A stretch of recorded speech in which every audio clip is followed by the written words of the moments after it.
He kissed her on the cheek and laughed like I'd never existed. Then I placed the envelope between their wine glasses, smooth, sealed, final. She smiled at first, probably thinking it was a gift. He froze. Because he knew my silence. And this wasn't kindness. They were seated at a corner table at Bellafiore, the restaurant where he used to say, "Only family deserves this view." Now he was feeding her oysters with my silverware. She wore a white dress. As if claiming a purity I once believed in. But the real statement wasn't her outfit. It was his arrogance that he cleared his throat like that would erase me. Said, "Claire, don't make a scene." But I wasn't there to scream. I wasn't there to cry. I was there to deliver facts, like I do in every shift at the hospital. Without emotion, without hesitation, she picked up the envelope, fingers trembling slightly. Curiosity makes fools out of all of us. She opened it. A single page. Bold black font across sterile white, paternity test result, 0% probability his name. Her daughter. No link. She blinked, twice. Then turned toward him, slow, deliberate. He reached for the paper, too late. Her lips parted, but no sound came. I'd felt that silence too. The kind that comes after betrayal, when you still want the lie to be true. He stood up fast, almost knocking over his chair. But no one moved to help. I'd made sure the timing was precise. People were watching. The waiter. The couple 2 tables over. Everyone suddenly aware that the man in tailored wool wasn't who he pretended to be. He hissed, "Claire, this isn't the place." I tilted my head. Whispered, "You made it the place." He sat back down slowly, the panic visible. Because he knew what I had. Because he knew what she was reading. Because I didn't flinch. I looked at her, not out of pity. But duty. She wasn't the first to believe him. Just the most recent. She glanced down at her stomach, 6 months pregnant. The timeline no longer made sense. They had told everyone the baby was his. She posted it with hashtags like #NewBeginnings. He denied our problems publicly while creating a family behind my back. Except now, there was proof. And no more narrative control. The restaurant buzzed low with whispers. Her napkin fell to the floor. No one picked it up. Not even him. I stood tall. Not as a wife. But as a witness. He tried again. Said something about lawyers and privacy. I let him talk. Because talk was all he had left. I had documents. Dates. DNA. I didn't stay for the wine. Didn't wait for dessert. I turned around, heels steady, steps clean. Past the maitre d', who didn't dare stop me. Outside, the night air welcomed me back like it knew I'd been gone too long. I sat in my car for a moment, hands on the wheel, breathing in the silence I earned. My phone buzzed. I didn't look. He could panic alone. I had nothing else to say, because when they left me, they thought I'd fold. They didn't think I'd investigate. Didn't think I'd test. Didn't think I'd deliver. But I did. And I never needed to raise my voice. We met at a blood drive. I was in scrubs, tired from a double shift. He was charming in a pressed shirt, saying he admired women who made a difference. I laughed without meaning to. He asked for my number. I gave it before I remembered. I hadn't slept. Our first date was tacos on a Tuesday. He wore cologne that lingered for days on my hoodie. He told me I was unlike anyone he'd met, calm in chaos, he said. It felt like a compliment. I told him about my mother's illness.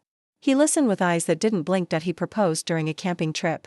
We were wrapped in a blanket, stars above us, a ring in a pocket I never saw coming. I said yes before. I asked how.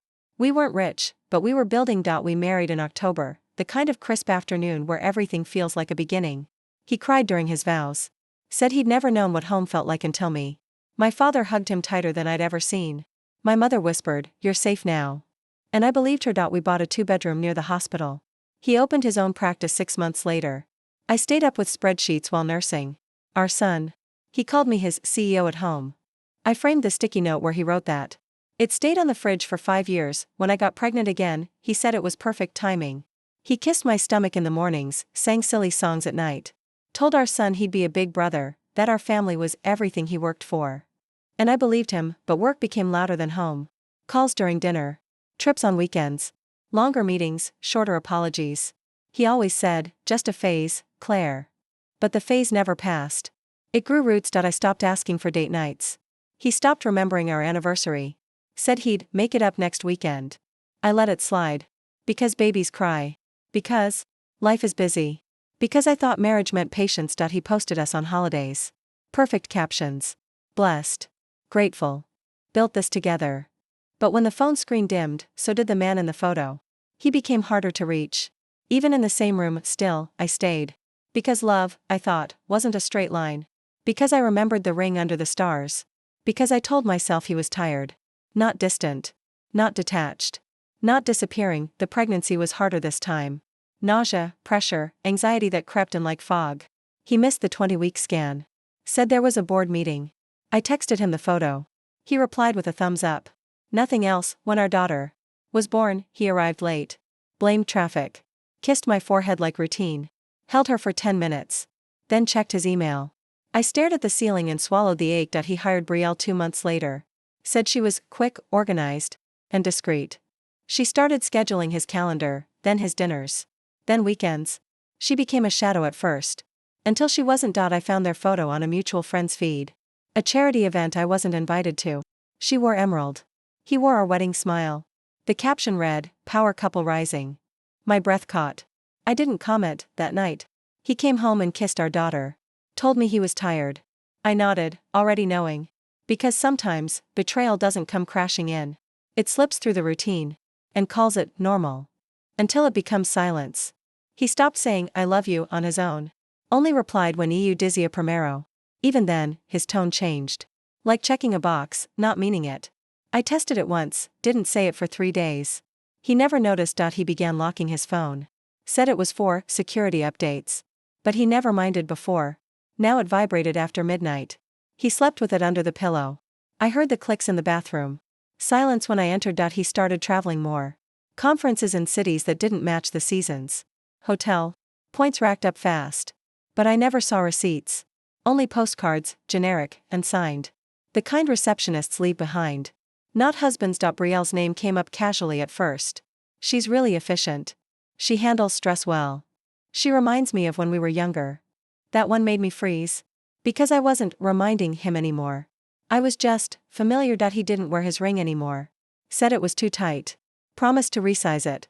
Never did. I placed it on the counter one night. It stayed there for a week. Like a souvenir of a trip no one took. He missed our daughter's first steps. Said his flight was delayed.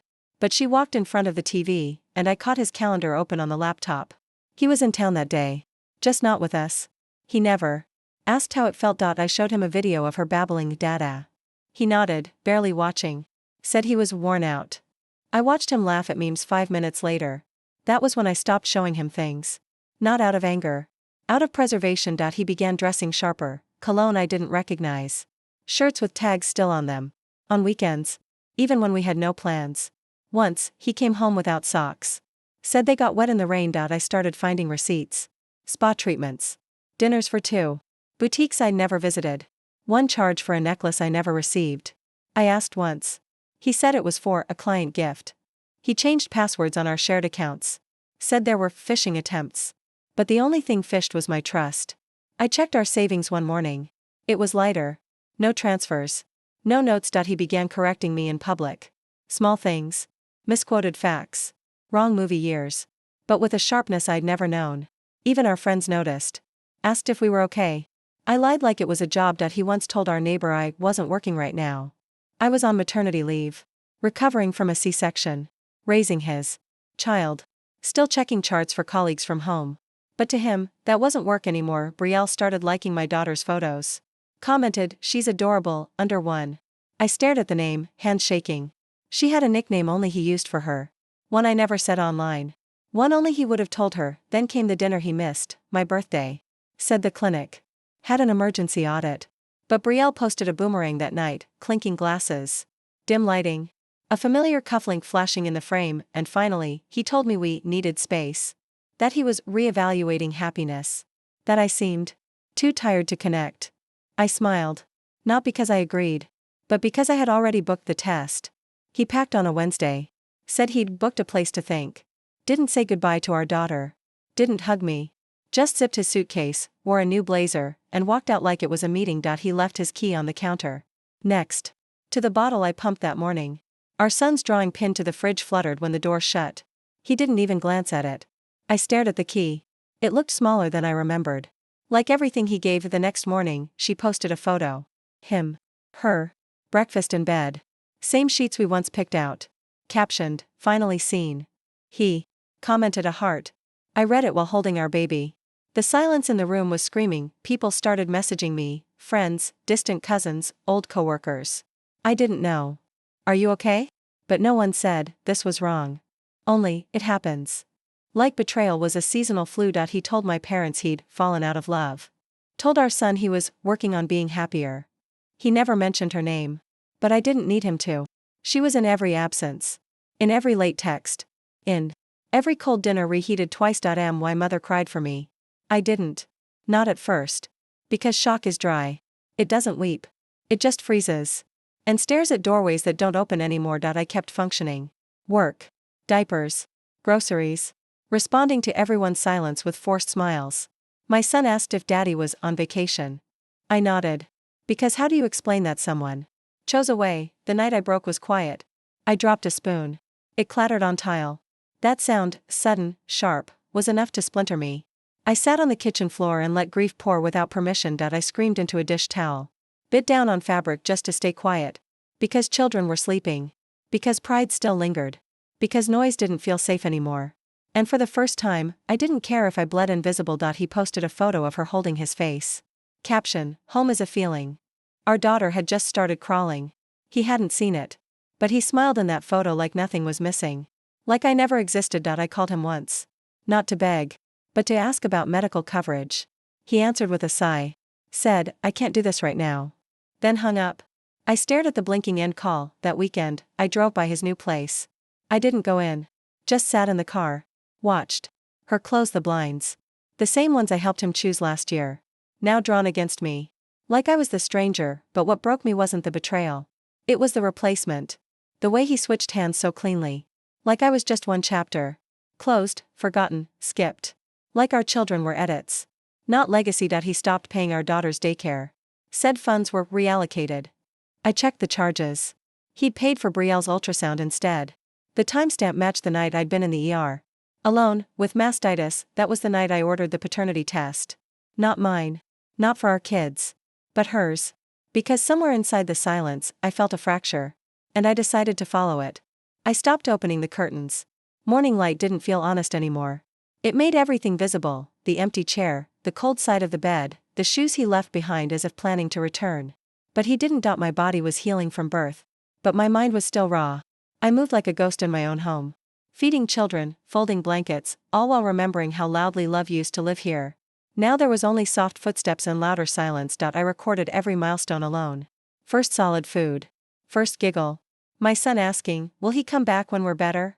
I didn't have answers. Only routines. Only nods to keep him grounded. The therapist I saw once asked, do you want him back? I didn't know what to say. Not because I did, but because the woman who used to want him was already gone. Replaced by someone quieter. Still. 18 night, I watched our wedding video. Not for nostalgia, but to understand. To locate the exact second when his promise began to rot. But all I saw was me. So full of hope, she looked like a stranger. I threw out the framed photos. But kept one of us at the hospital, our son just born. Because that version of him at least tried. At least held something he didn't yet want to escape from. I stopped texting him updates. No more photos. No more, she crawled today. Because I realized I wasn't informing a father. I was begging a man to care. For grief didn't explode. It leaked. In grocery aisles, in drive-thrus, in the baby aisle where I stood staring at diapers I now bought alone. I once stood in our closet and touched the last shirt he left. Pressed it to my face. It no longer smelled like him. It smelled like air. Like fabric, like absence. Friends began to visit less.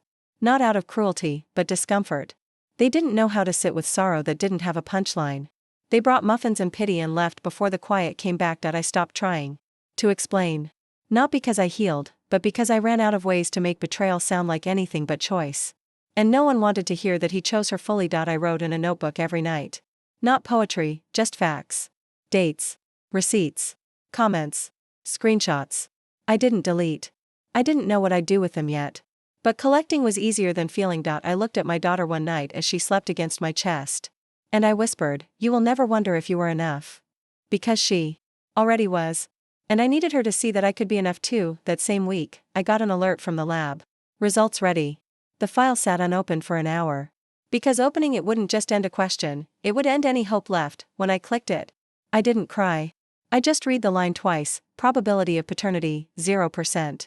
Not for our children. For hers. And suddenly, I was no longer broken, I was clear. I printed the test twice. One for my lawyer. One for the table. It wasn't about revenge, it was about returning the truth to the people who buried it under captions and champagne. I gathered everything in a manila folder. Not flashy. Just organized. Dates.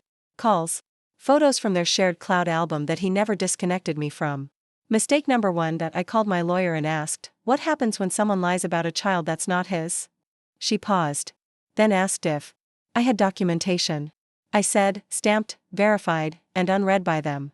She told me I had options. Custody terms. Child support realignments. Public misrepresentation. I said I wasn't sure if I wanted legal fire. She said, you already have the flame. I drove to the restaurant he always bragged about. The one I never liked, too loud, too glassy. But they had a corner booth where he always requested the view. I made the reservation under her name. I knew he'd show that I didn't text. Didn't warn. I just walked in, folder in hand, wearing the black dress he once called dignified. Because that's what I came to restore. Not love. Not reputation. Just clarity. When the hostess led me to the table, they were mid-toast. Laughing. He saw me first, eyes wide, lips still curved. It took him a second to register silence. I said nothing. Set the envelope between them. She smiled like I brought a gift. He went pale. I turned to her and said, I thought you'd want to know before you start the nursery. Then I stepped back. She opened it slowly. Not out of fear, but confusion. Read the first line. Flipped the page like it would change. And then froze. Just like I had. He reached for it, but her hand slapped it back down. I didn't stay. Didn't need to. Because silence was louder now than anything I could have said. And I already said it outside. I texted my lawyer, it's done. She replied, then we begin. And I knew that wasn't about revenge. It was about reclaiming. Line by line. I spent the next week rerouting accounts. Locking access. Removing names. Resetting. Passwords he thought I'd forgotten. Because while he played emotional poker, I kept the ledger. And now I was cashing it in. He texted me one word, why? I replied with a photo of the test. No caption. No rage. Just proof. Because the truth doesn't need punctuation. She never messaged me. But I saw her delete their posts. One by one. The baby announcement vanished. Their anniversary post disappeared. And he went offline. The first thing I reclaimed was the house. It was in both our names, but the mortgage was in mine alone. My lawyer filed the motion. He didn't contest. Maybe he thought I wouldn't follow through. But I did. The locks were changed the same week. His last drawer emptied. Even the cologne bottle he left, gone. Replaced with lavender spray. My daughter slept better after that. So did I. At daycare pickup, I arrived early. Brielle was there. She froze when she saw me. Clutched a paper turkey with trembling fingers. I smiled. Because I wasn't there for her. I was there for the child she said was his. I handed the director a document. Updated guardianship, emergency contact. Removed his name. They nodded. No questions. Only understanding. Sometimes, silence is mutual. He tried to call. 5 missed calls. Then a text, let's talk without lawyers. I let it sit. Then replied.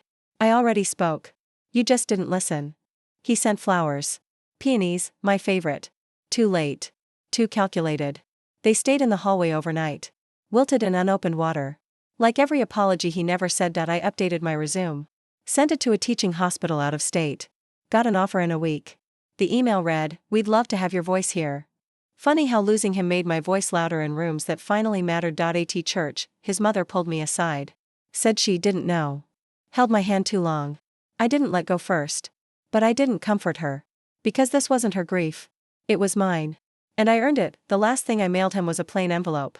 Inside, the ultrasound photo I found in their shared drawer. Labeled, Baby J. With a sticky note, returned to sender. I closed our joint account. Transferred every cent he thought I'd ignore. He'd stopped watching statements months ago. Assumed I wasn't paying attention. He assumed wrong. I noticed everything. At our son's school recital, he stood in the back. Alone. I sat front row, clapping loud. Our son ran to me after, holding his drawing. He said, I made this for us. The teacher gave me a wink. She knew. Everyone knew. Because I never told a single soul. But proof speaks. And absence screams. Especially when you show up anyway. I published my first essay. Title, Inheritance of Silence. It wasn't about him. It was about me. About choosing stillness without surrender. It went viral. He never shared it. They say revenge is best served cold. I don't agree. Revenge is served documented, notarized, filed under quiet. and walked away from in heels, not tears. My name looked different on paper. Just mine.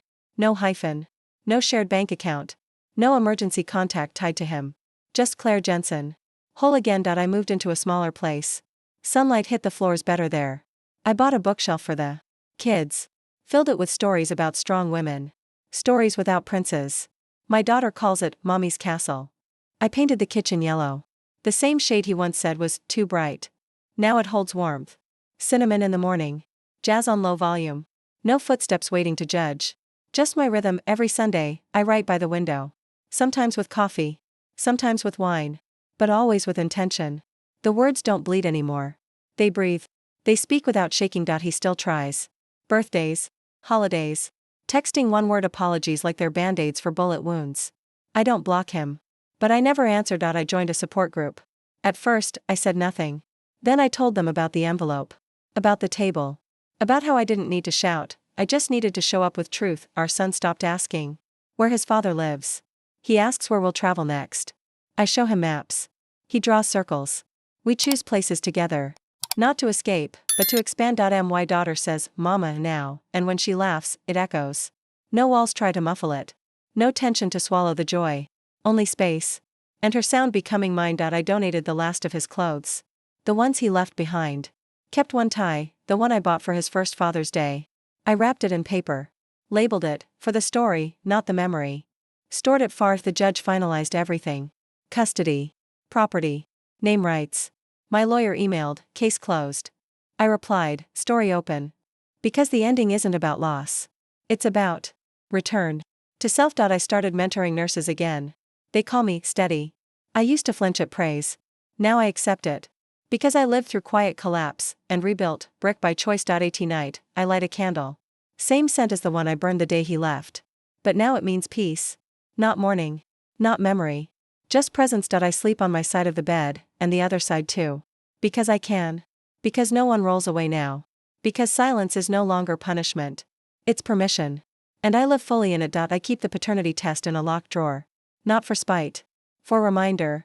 That even the sharpest betrayal can become fuel. When handled like fire, not fury. I walk slower now.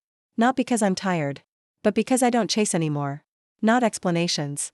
Not love. Not him. I wait for nothing. I own everything.